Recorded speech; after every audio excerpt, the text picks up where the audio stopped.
नमस्कार, मैं रोशनी Khanduri, JP world TV देख रहे हैं आप और इस वक्त मैं हूँ देहरादून की एक खास जगह पर जिसको कि कनॉट प्लेस के नाम से जाना जाता है। और मेरे पीछे अगर आप देखेंगे तो कनॉट प्लेस की ये बिल्डिंग है जो आप देख रहे हैं। और आपको बता दूं कि ये जो बिल्डिंग है काफ़ी पुरानी है, लगभग 183 साल पुरानी ये बिल्डिंग कही जाती है। और आज़ादी से पहले से लोग यहाँ पर रह रहे हैं। लेकिन अब 14 तारीख का दिन होगा जबकि ये जो इमारत है इसको ध्वस्त किया जाएगा और जो लोग यहाँ पर 70-80 साल से रह रहे थे उनको खाली करवाया जा रहा है। कुछ लोग खाली कर चुके हैं और कुछ लोग यहाँ पर हैं जिनको कि यहाँ से खाली करवाए जाने की बात कही जा रही है। तो वो उनका क्या कुछ कहना है, चलिए उनसे जानते हैं। आप यहाँ पर कितने सालों से रह रहे हैं? मैं 70 साल हो गए बेटा मेरे को यहाँ पे। तो अभी क्या करते हैं आप? मेरे बेटा खाली प्रेस का काम है, प्रेस का काम करती हूँ मैं और मेरा कोई काम नहीं बेटा। हाँ तो ये कपड़ों में इस्त्री करने का काम करते हैं और हाँ जी। लगभग 70 सालों से यहाँ पर हाँ रह रहे हैं। हाँ। तो अब 14 तारीख को आपको खाली यहाँ पर कराया जा रहा है, कहाँ जाएँगे अब आप? ये तो देखो भगवान जाने क्या होगा बेटा। मेरी अब तबीयत ठीक नहीं, मेरी वैसे हो रहा बुखार था मुझे। तो अभी इतने सालों से आप यहाँ पर रह रहे रहे हैं, हैं। तो अब आपका कोई ठिकाना है कि यहाँ से अगर आपको हटाया जाता है तो आप कहाँ जाएँगे? अभी अब देखो जैसे हम कहेंगे तो मैं तो जान नहीं सकती कि मेरा तो यहाँ सब मेरी जान पहचान है मेरी सबके साथ में। आते 70 साल हो गए मेरे को इस कमरे में रहते रहते मेरे को। तो अभी कितना किराया देते हैं आप इसका? किराया तो पहले था, पहले अब नहीं लेते थे ये किराया बेटा। हाँ, पहले शुरू में 10 रुपए किराया था। जब मैं यहाँ पे आई थी इस कमरे में तो 10 रुपए किराया था। फिर इन्होंने 27 रुपए करा, फिर इन्होंने पता नहीं 30 रुपए करा। इन्होंने लिया ही नहीं किराया, वकील भी करा, पैसे वैसे भी दिए, कुछ आगे कोई बात ही नहीं करी इन लोगों ने, समझिए। अब गरीब आदमी बेटा हम कहाँ से लाएं काम पर। इसका ऐसा ये कभी आता है तो कभी नहीं आता बेटा। अच्छा, मनसाराम जो सेठ हाँ हैं वो मनसाराम कहा से। जाता है कि एक व्यापारी थे और काफ़ी पैसा उनके पास में था, तो हाँ उन्होंने काफ़ी बिल्डिंग यहाँ पर बनाई थी जिसमें से ये भी एक बिल्डिंग थी। हाँ, ये सामने की है जो मनसाराम की जो सामने वाली बिल्डिंग है। आयो तो सालों हो गए मनसाराम की बात सुनते सुनते। तो आप 70 इतने सालों से 70 यहाँ साल हो पर गए रह रहे मेरे को। हैं, तब से लेके अब तक यहाँ की हाँ इस बिल्डिंग की डेंटिंग पेंटिंग कुछ हुई हो या फिर यहाँ हाँ, पे देख-रेख वो के ये लिए तो कुछ हो? ऐसा है बेटा कि लोग ठीक करवाते रहते हैं बेचारे को, भाई जो हमने रहना है तो टूट मरम्मत भी करवाते रहते हैं साथ के साथ ही। अब वो काम ऐसा हो गया कि कुछ कह नहीं सकती मैं। तो जो लोग इस वक़्त आपको देख रहे हैं, उनसे हाँ, क्या कहेंगे या फिर जो इस बिल्डिंग को तुड़वाने के लिए अभी आएँगे, उनसे क्या कहेंगे? अब देखो जो जो आएंगे तो फिर मैं बात करूंगी। फिर मैं तो यहाँ से कहीं जा नहीं सकती मैं। अब जैसा होगा भगवान जाने जो मेरे साथ का होगा। ये तो तो अभी 14 तारीख को तो आपको खाली करना पड़ेगा यहाँ से फिर? खाली करना पड़ेगा। तो मेरा कोई जो मुझे कुछ रास्ता बताएंगे मेरे को। मतलब आप चाहते हैं कि आपको ठीक है, इसके बदले कुछ हाँ दे? जी, मुझे इसके बदले में कोई मुझे जगह दो। मैं तो यहाँ से कहीं जा नहीं सकती मैं तो। यहाँ पर और भी लोग मेरे साथ में आप देख सकते हैं कि जो है ये यहाँ पर मेरे साथ में और ऐसे बहुत सारे लोग हैं जो यहाँ पर रहते हैं। तो आप यहाँ पर कितने सालों से रह रहे हैं? 60 साल हो गए ये रहते हैं। आप कितने टाइम से यहाँ पे रह रहे हैं? 1940 60 से। 1960 से ये यहाँ पर रह रहे हैं, काफ़ी पुराने भी हैं। तो अब आपको यहाँ से हटाया जाएगा तो कहाँ जाएँगे आप? पता भी नहीं है इनके और 100% विकलांग है। 1500 रुपये पेंशन के मिलते हैं मात्र। तो आप देख सकते हैं कि ये जो हैं यहाँ पर इतने सालों से रह रहे हैं और इनके मम्मी-पापा भी नहीं हैं। तो आप सोच सकते हैं कि अब ये कहाँ जाएँगे, क्या करेंगे? मैम आप थोड़ा-सा आगे आ जाइए। इधर आ जाइए आप। आप यहाँ पर कितने सालों से रह रहे हैं और अब 14 तारीख को आपको यहाँ से खाली करवाया जाएगा, इस बिल्डिंग को ध्वस्त किया जाएगा, तो क्या कहेंगे? हमारी डैडी भी नहीं है और मम्मी भी नहीं है, डैडी भी नहीं है। तो ऐसी व्यवस्था में कहाँ जाएंगे? तो आप देख सकते हैं कि इनके जो है परिवार में और कमाने के लिए पापा भी नहीं है हमारे, पापा भी छोड़ के चले गए हैं। तो अभी आपकी आय का साधन क्या है? मतलब घर कैसे चलता है? मैं मामा चलाते हैं, मैं पापा छोड़ के चले गए हैं। तो इनके मामा जो है इनकी सहायता करते हैं और अभी यहाँ पर आय का भी कुछ खासा साधन इनके पास में नहीं है। एक ही दही का कह रहा है कि मैं तो इच्छा मृत्यु करूंगा। कह रहा अगर मुझे खाली करवाएंगे तो मुझे इच्छा मृत्यु का वो दे दें, मैं आत्महत्या कर लूँगा। तो इनका कहना है जो ये कह रहे हैं शायद आपको समझ में नहीं आएगा तो उसको जो यहाँ पर साथ में हैं भैया ये ट्रांसलेट करके बता रहे हैं और इनका कहना ये है कि अगर इनको यहाँ से खाली करवाया जाता है तो ये सरकार से गुजारिश करते हैं कि इनको इच्छा मृत्यु दे दी जाए क्योंकि इनके पास में कोई साधन नहीं है, कहीं जाने का कोई रास्ता नहीं है। बीए पढ़ा लिखा है ये, लेकिन 100% है ये। पानी लेने के लिए भी ना किसी को मदद चाहिए, इसको बताओ ये कहाँ जाएगा? आएगा का स्रोत नहीं है। 1500 पेंशन मिलती है बस, और कुछ नहीं।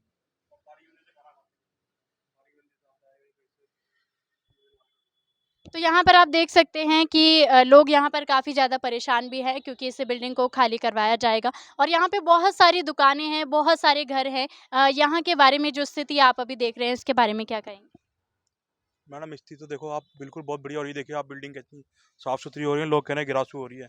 ये तो ये आप देख सकते हैं, ये जो आप बिल्डिंग देख रहे हैं ये LIC की बिल्डिंग है और पीछे की जो बिल्डिंग है वो ये पुरानी इमारत है जिसको कि अब ढहाने की बात कही जा रही है, ध्वस्त करने की बात कही जा रही है। मैम इसकी रिपेयरिंग भी नहीं करने देते और ये लोग सारे ऊपर से दरवाजे बंद कर रखे इन्होंने और इस वजह से कुछ काम नहीं हो पाता, इसका सफाई नहीं हो पाती। वरना तो ये भी बिल्कुल सफाई है और बहुत पुरानी बिल्डिंग है और बहुत मजबूत बिल्डिंग है। ये टूटने वाली नहीं है।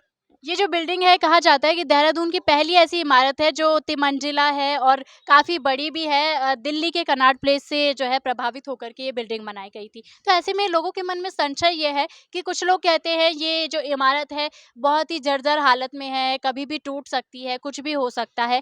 वहीं दूसरी तरफ लोग कहते हैं कि ये पुराने समय में जो इसमें सामान लगाया जाता है, जो माल लगाया जाता था वो बहुत प्योर होता था। तो ऐसी कोई बात नहीं है। तो मैं चाहूँगी कि आप हमारे दर्शकों का थोड़ा सा जो कंफ्यूजन है उसको क्लियर करें। मैम पुराना देखिए ना आप, काली की डांट का मंदिर है, वहाँ पे पुरानी गुहा बनी हुई है, 100 कुछ साल पहले बनी हुई है। अभी तक वो हिलती भी नहीं है। इतने मजबूत लोगों से मारो तभी नहीं टूटती वो। तो इतनी पुरानी इमारत है, मजबूत है, कैसे टूट जाएगी ये तो कहीं से वो दिख नहीं रहा आपको कि कहीं से टूटी हुई है कुछ है। बिल्कुल साफ सुथरी है एकदम बिल्कुल। तो अब इसको ध्वस्त किया जा रहा है, उसके पीछे का आपको क्या लगता है कि क्या कारण है कि इसको ध्वस्त किया जा रहा है? जब ये बिल्डिंग अच्छी खासी है तो इसको थोड़ा-सा इसकी डेंटिंग पेंटिंग करके इसको मतलब और अच्छा बनाया जा सकता था। बिल्कुल मैम बनाया जा सकता है, लेकिन ये लोग LIC वाले इस बिल्डिंग को सही करने नहीं देते। क्यों कराते हैं कि ये गिर जाए, कब गिर जाए और हम इसको बेच दें, इस वजह से करने नहीं देते। तो अभी LIC ये केस जीत चुकी है और इसीलिए मतलब वो इस पर अपना पूरा अधिकार भी जमा रही है। लेकिन कुछ लोग कहते हैं कि वो जो दस्तावेज है वो फर्जी तरीके से बनाया गया, इसमें कितनी सत्य है? बना के दस्तावेज, और क्योंकि हम लोग सबके केस ही चल रहे हैं अभी, ये लोग ऐसे ही अपने जज बना लिया इन्होंने, अपने लोग ले आते हैं और कहते हैं जी ये तो जज आ गया, अब तोड़ो इसको, ये करो वो करो। अभी किसका पलड़ा भारी है क्योंकि दोनों तरफ की लड़ाई जारी है? मैम पल्लड़ तो देखो अब इन्होंने पुलिस फोर्स कर रखी है, लेकिन हम भी चल रहे हैं अपने काम से, कर रहे हैं हम भी कुछ। अभी इतनी दुकानें यहाँ बाहर हैं, इनको सबको खाली करना पड़ेगा तो ये कहाँ जाएंगे या फिर ये जो असहाय लोग हैं ये कहाँ जाएंगे? मैम ये तो ठीक है, लेकिन अगर इन लोगों की व्यवस्था करें ना पहले, तब तो खाली भी कराएं या तो इनको जगह दें, तब तो सही भी है। वरना इतने लोग ऐसी कहाँ कोई बात आएंगे? नहीं उठी है इतने कि लोग इनको चोरी कहीं करेंगे, दूसरी LIC को लूटेंगे, यही करेंगे फिर क्या कर देंगे मैम? जब इतने लोग बेघर हो जाएंगे, किसी को काम धंधा नहीं रहेगा तो कोई क्या करेगा? फिर तो इन्हीं को लोगों को लूटेंगे और क्या करेंगे लोग। हम लोगों की सबकी व्यवस्था की जाए तब करें तो कोई बात नहीं, क्योंकि आगे जगह भी पड़ी हुई हम लोगों को बनाने के लिए दें तो हम उसमें बना भी सकते हैं। तो आप देख सकते हैं कि यहाँ पर लोगों का कहना यही है कि अगर इनको यहाँ से खाली भी कराया जाता है तो उनको कोई दूसरी जगह बताई जाए कि वो यहाँ से छोड़ करके आखिर जाएंगे कहाँ पर। और जैसे कि सर ने भी बताया कि जब किसी का रोजगार आप छीन देंगे, किसी का घर आप छीन लेंगे तो फिर वो सड़कों पर आ जाएंगे। और देहरादून में चोरी की घटनाएं काफ़ी ज़्यादा बढ़ रही है, बच्चा चोरी की घटनाएं ये मात्र एक अफवाह है जो आजकल सुनने में आ रही है। तो ऐसे में एक चोर भी हमने आपको लाइव दिखाया था, आपको याद होगा। तो ऐसी घटनाएं अगर बढ़ती है तो कहीं ना कहीं लोग घर से बेघर हो जाते हैं, उनका रोजगार छिन जाता है। तो ऐसे में रास्ता उनके पास में नहीं बचता है। आगे बहुत सारे दुकानदार हैं जो काफ़ी समय से यहाँ पर रह रहे हैं, उनसे भी हम बात करेंगे। जुड़े रहिए JP World TV पर।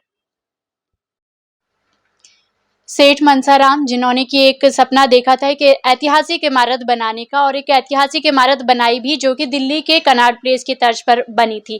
तो अभी मेरे साथ में यहाँ पर कनॉट प्लेस के जितने भी दुकानदार हैं वो यहाँ पर मौजूद है और उनसे जानेंगे कि क्या कुछ उनके विचार हैं और साथ ही में ऐसे बहुत सारे लोग हैं जो कि शुरुआत से यहाँ पर रह रहे हैं। जैसे कि मैंने आपको पहले भी बताया कि ये जो बिल्डिंग है कनॉट प्लेस देहरादून का, ये काफ़ी पुरानी बिल्डिंग है और इसको बनाने का मकसद ये था कि पाकिस्तानी जो बिजनेसमैन है यहाँ पर आकर के बिजनेस कर सके।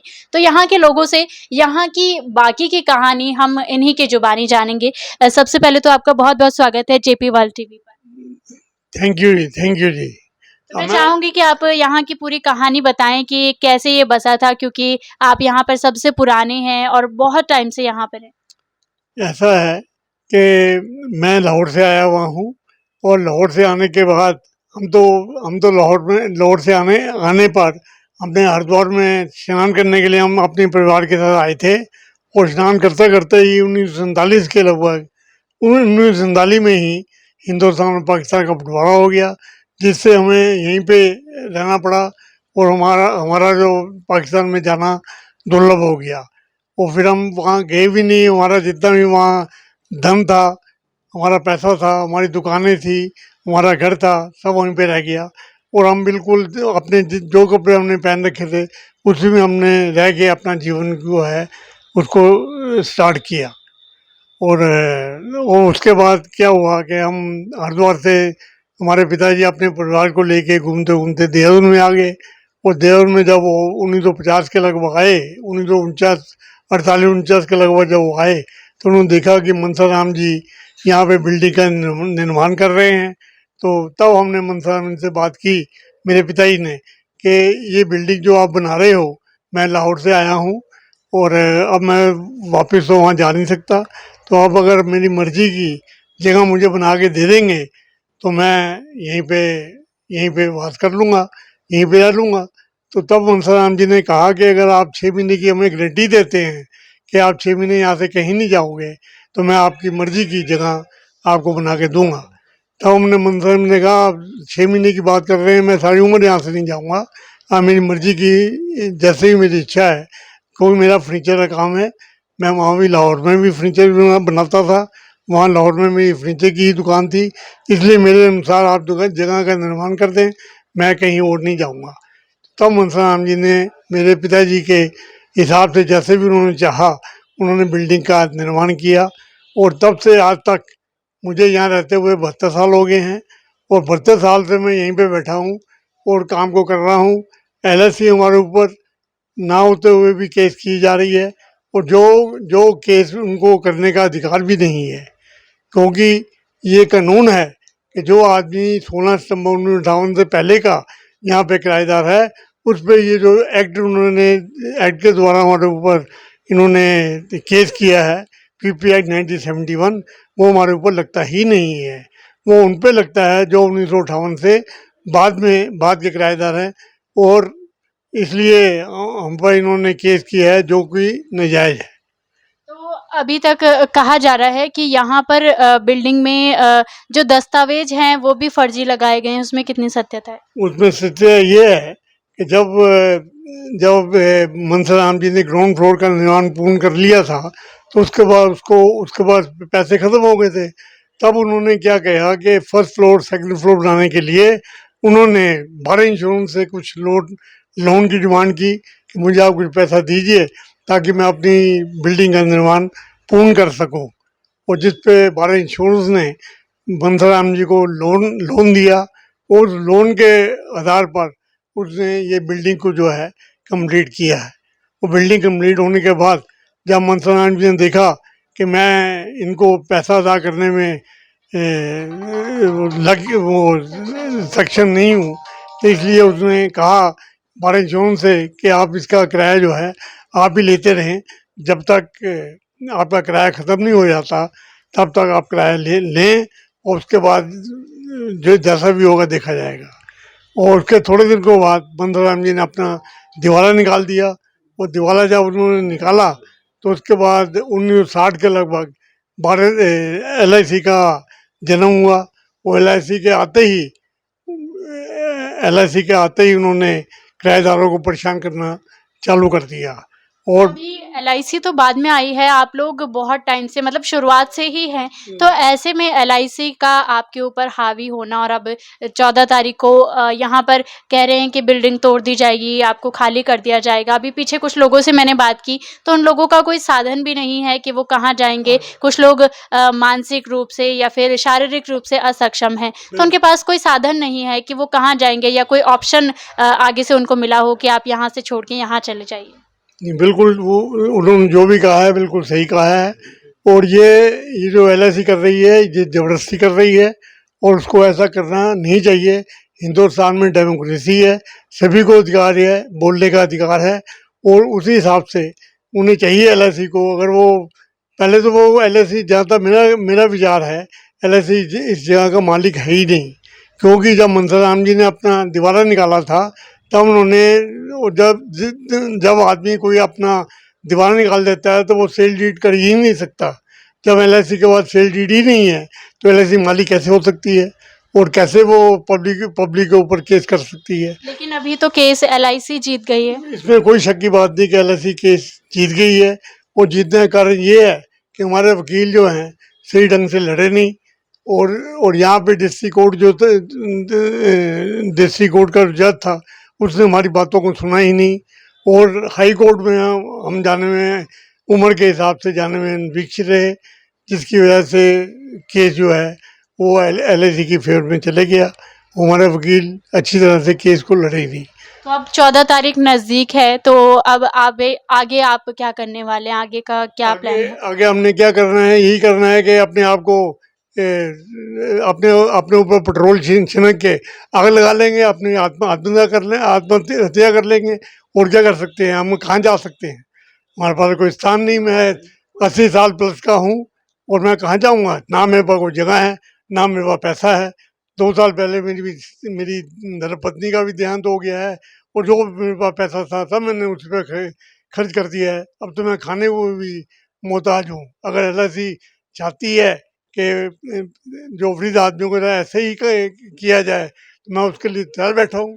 मैं पेट्रोल छीन के अपनी आत्महत्या कर लूँगा। अभी जैसे कि आप कितने सालों से यहाँ पर रह रहे हैं और कितना किराया आप यहाँ पर देते हैं? क्योंकि सुनने में आया है कि यहाँ पे जो दुकानदार हैं, जो यहाँ पर लोग रहते हैं, वो 1 रुपए किराया देते हैं, तो इसमें कितनी सत्यता है? यह बिल्कुल झूठ है। कोई 1 रुपया किराया ना तो आज तक था और ना है। पहले इसका किराया 100 रुपये था। उसके बाद एलआईसी ने सन 2002 में हमारे ऊपर एक ऐसा एक्ट लगाया जो कि ये एक्ट हमारे लिए लागू ही नहीं होता। इन्होंने हमारे पे लगाया पीपी एक्ट 1971। ये कानून गवर्नमेंट ने जब बनाया था, ये कानून इसलिए बनाया था कि जो एलआईसी के एम्प्लॉयज़ यहाँ पे सर्विस पूरी होने के बाद इनके मकान या इनके क्वार्टर्स खाली नहीं करते, गवर्नमेंट ने इस कानून को उनके लिए बड़े कड़े उसमें बनाया था। इन्होंने उसका दुरुपयोग करके वो कानून हमारे ऊपर लागू किया जो कि अनैतिक है, जिसका कोई हमारे ऊपर कोई वो ही नहीं लगता।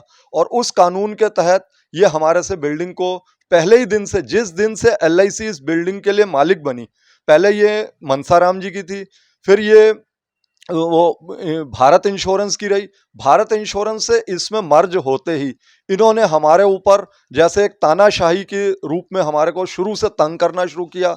जिस दिन भी इनके लोग बाजार में आते हैं, जैसे लोग पहले ये कहते थे ना कि एमडीडीए वाले आ गए, हमारा जो मकान बनाया, दुकान बनाया तोड़ देंगे या ये कर देंगे, ऐसे इनके 2 विभाग हैं वहाँ पे, एक लीगल का और एक स्टेट का।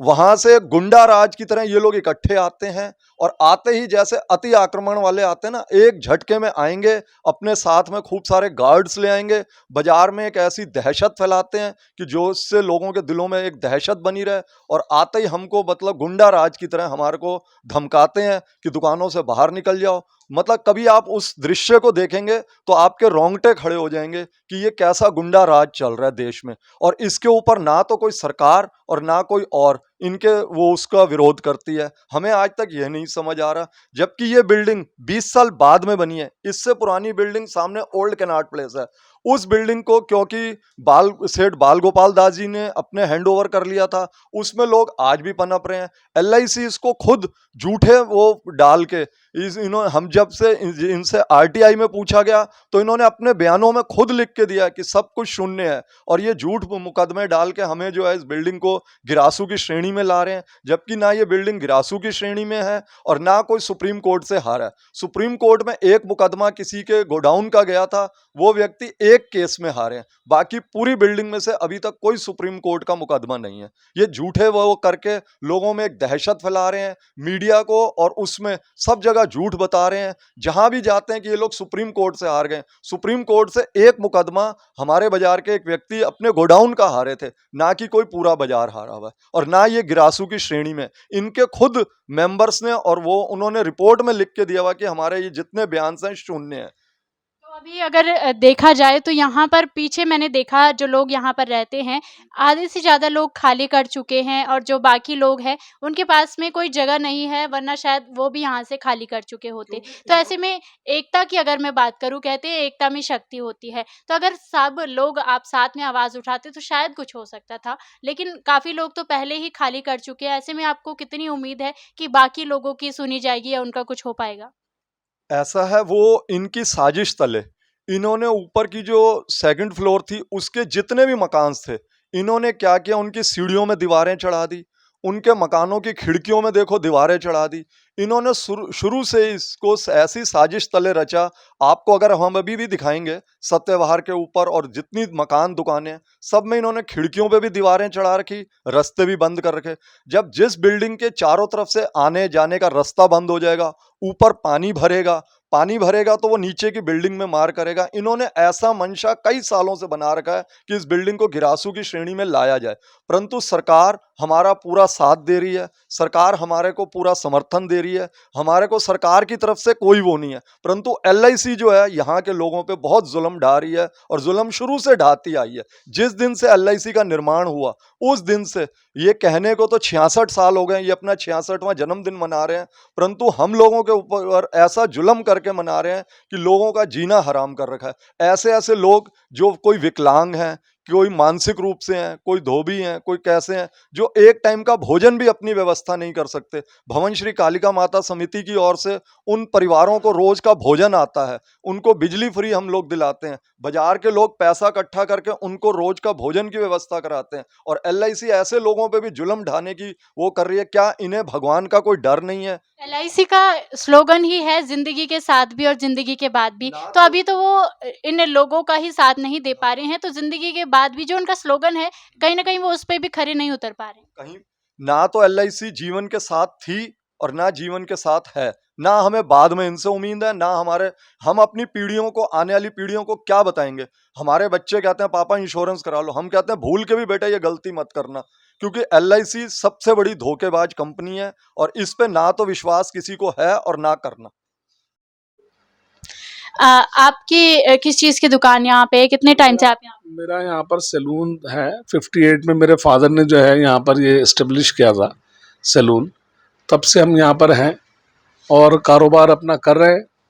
बहुत उतार चढ़ाव देखे हैं, हमने देखा है गवर्नमेंट ने जहाँ जहाँ भी है, अब हमारे यहाँ चक्राता रोड ले लीजिए या लोकल बस अड्डा ले लीजिए आप, जहाँ जहाँ सरकार ने एक्वायर किया है वहाँ लोगों को, व्यापारियों को उन्होंने बसाया है। ऐसा नहीं है कि उन्होंने उजाड़ दिया है, उनको बसाया है बाकायदा। वहाँ पर स्टेट गवर्नमेंट ने उनका साथ दिया है। और आप देख लीजिए, कहीं भी देख लीजिए आप, सेंटर की गवर्नमेंट हो या स्टेट गवर्नमेंट भी है, जहाँ जहाँ भी कहीं एक्वायर करती है जगह, तो उनको बाकायदा मुआवजा दिया जाता है, उनको सेटल किया जाता है। ऐसा नहीं है कि बीच रास्ते में छोड़ दिया जाता है। अब यहाँ पर 100 परिवार रहते हैं मैडम, 100 परिवार यहाँ पर अपना जो है घर चला रहे हैं। अब उनके सामने रोजी रोटी का संकट नहीं आ जाएगा? किसी के बच्चे छोटे हैं, किसी के पास में घर नहीं है, किसी के पास दुकान नहीं है, कहाँ जाएंगे वो, कैसे करेंगे? मुझे आप बताइए। आप तो कम से कम हम तो यही बोलते हैं LIC से कि आप जो है, इतने सारे दुकानदार हैं, कहीं पर आप उनके बारे में सोचिए, आप उनको बसाने के लिए सोचिए, आप उनको उजाड़ने के लिए मत सोचिए। आपका तो स्लोगन ही है कि जिंदगी के साथ भी और जिंदगी के बाद भी, तो आप जिंदगी के बाद तो क्या जिंदगी के साथ ही नहीं है आप? हमारा तो कहना ही है कि आप हमारा, अगर आप जिंदगी के साथ हैं तो आप हमारे साथ भी रहिए, आप हमारा पुनर्वास कीजिए, आप हमें बसाइए कहीं, आप हमें उजाड़िए मत, आप हमें समझिए।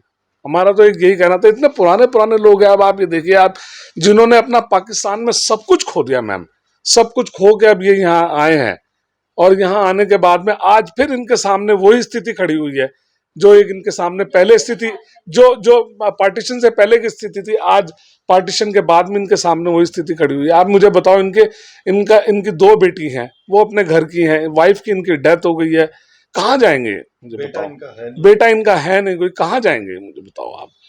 तो मर जाएंगे लोग बाग जीते जी, अगर ये ऐसा करेंगे तो लोग बाग, सही बता रहा हूं मैं, मर जाएंगे लोग बाग।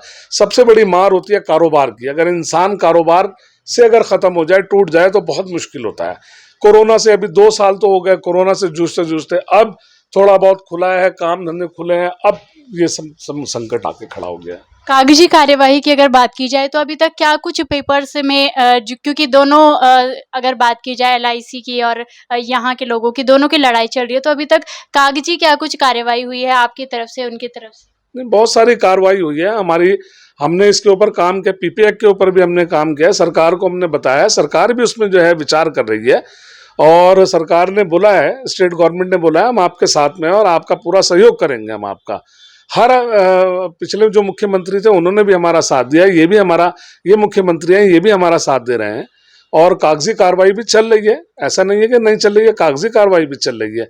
और दूसरी बात, ये बार बार जो आ रहा है कि हाई कोर्ट से हार गए, सुप्रीम कोर्ट से हार गए, ऐसा कुछ नहीं है ना। ये अपना जो है, हम सुप्रीम कोर्ट से नहीं आ रहे हैं, वो सही कहा उन्होंने कि गोदाम था, उसका केस था, और बाकी कोई सुप्रीम कोर्ट नहीं गया, सब यही है। हेरिटेज बिल्डिंग है, इतनी पुरानी बिल्डिंग है, इसको तो और संजो के रखना चाहिए था। बिल्कुल, जैसे कि दिल्ली की इमारत कही जाती है कनॉट प्लेस, ऐसी ये भी है, तो ये हेरिटेज में संजो के रखना चाहिए था, लेकिन आज इसको ध्वस्त करने की बात कही जाती है। क्यों? क्योंकि आज की डेट में बस वही मॉल कल्चर, कि बस मॉल बनाना है। मॉल तो हमारे पास 2 ऑलरेडी मॉल है जो देहरादून के काफ़ी फेमस मॉल यहाँ पर हैं, लेकिन बिल्डिंग तो हमारे पास में एक ही है, इसकी जैसी कोई दूसरी बिल्डिंग देहरादून में हमारे पास में नहीं है, तो कहीं न कहीं ये चीज़ संजो के रखने वाली है, ना कि इसको ध्वस्त करने वाली। यस, बिल्कुल ठीक कह रही हैं आप, इसको संजो के रखना चाहिए, इस बिल्डिंग को। शान है ये चक्राता रोड की एलआईसी बिल्डिंग। आप देखिए, आप दिवाली के ऊपर कितना खूबसूरत लगता है, कनॉट प्लेस अलग ही नजर आता है दिवाली पे। अब आप इस बार जब आएंगे, आप फिर देखना, आप इस बार दिवाली पे आप कनॉट प्लेस की शान देखना, आप लोग दूर दूर से देखने के लिए आते हैं। आज भी सेठ मनसा राम की एक बिल्डिंग है धारा चौकी के बराबर में, वैसे ही आज भी वो खड़ी हुई है। क्यों? क्योंकि वो हेरिटेज में है। तो इसीलिए हम चाहते हैं कि कनॉट प्लेस हमारा जो है इसी तरीके से शान शौकत के साथ खड़ा रहे, और एलआईसी से हमारी रिक्वेस्ट है, सोचना चाहिए एलआईसी को हमारे बारे में। इतने सारे लोग कहाँ जाएंगे, बर्बाद। आम जनता से आप क्या मैसेज उन तक पहुँचाना चाहेंगे, सरकार तक क्या मैसेज पहुँचाना? आम जनता भी मैम इसी फेवर में है कि इस बिल्डिंग को ना तोड़ा जाए। आम जनता भी इसी फेवर में है कि इस बिल्डिंग को ना तोड़ा जाए, इसको इसका ठीक तरीके से जो है एलआईसी रख रखाव जो है करे इसका, और इसको पुनः जो है उसको पुनर्जीवित करे इसको, बिल्डिंग को। देखिए, आप समझिए चक्रौता रोड पर अलग ही जो है, इस बिल्डिंग के नाम से ही जो है कनॉट प्लेस, मुझे आप बताइए आप कितना फेमस है, हैं? तो हम यही चाहते हैं कि इस बिल्डिंग को जो है हमसे ना खाली कराई जाए, और जो हमारे रोजगार चल रहे हैं इसको ऐसे ही जो है चलने दिया जाए।